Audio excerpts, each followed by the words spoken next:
बारिश की हल्की बूंदें खिड़की के शीशे से टकरा रही थी। रिया पुराने लकड़ी के संदूक की सफाई कर रही थी, जो दादी के गुजरने के बाद से तहखाने में धूल खा रहा था। उसमें पुराने कपड़े, कुछ पुरानी तस्वीरें और एक चमड़े की जिल्द वाली डायरी मिली।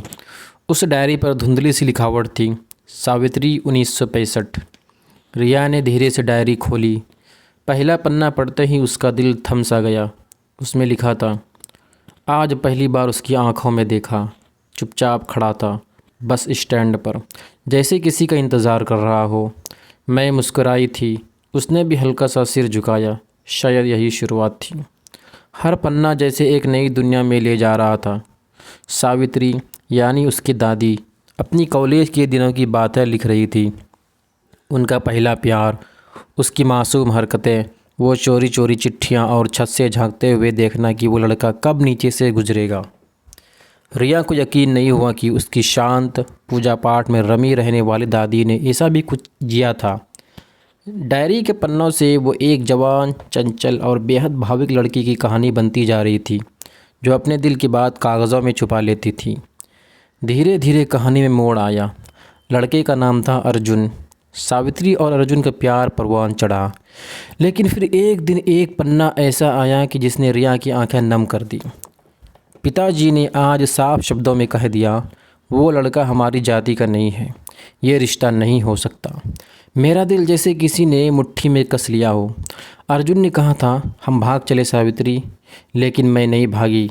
डर था, समाज का, माँ बाप का और शायद खुद का भी। रिया पन्ने पलटती रही। आखिरी पन्ने पर लिखा था, आज मेरी शादी है, मेरा लाल जोड़ा सामने रखा है, लेकिन मन खाली है। अर्जुन की आखिरी चिट्ठी अब भी तकिए के नीचे है। शायद ये मेरे जीवन का सबसे बड़ा पछतावा रहेगा। डायरी बंद कर दिया। रिया कुछ पल वैसे ही बैठी रही। उसकी आँखों से आंसू खुद ब खुद बह रहे थे। उसने कभी सोचा भी नहीं था कि उसकी दादी की ज़िंदगी में ऐसा अधूरा प्यार छुपा था। शाम को उसकी माँ आई। रिया ने डायरी उन्हें दी। माँ ने चुपचाप पढ़ा और फिर मुस्कुरा कर कहा, मुझे पता था अर्जुन कौन था।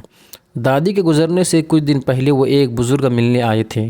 चुपचाप बैठे रहे, फिर कुछ देर बाद चले गए। शायद वही अर्जुन थे। रिया की सांस अटक गई। क्या दादी ने उन्हें आखिरी बार देखा?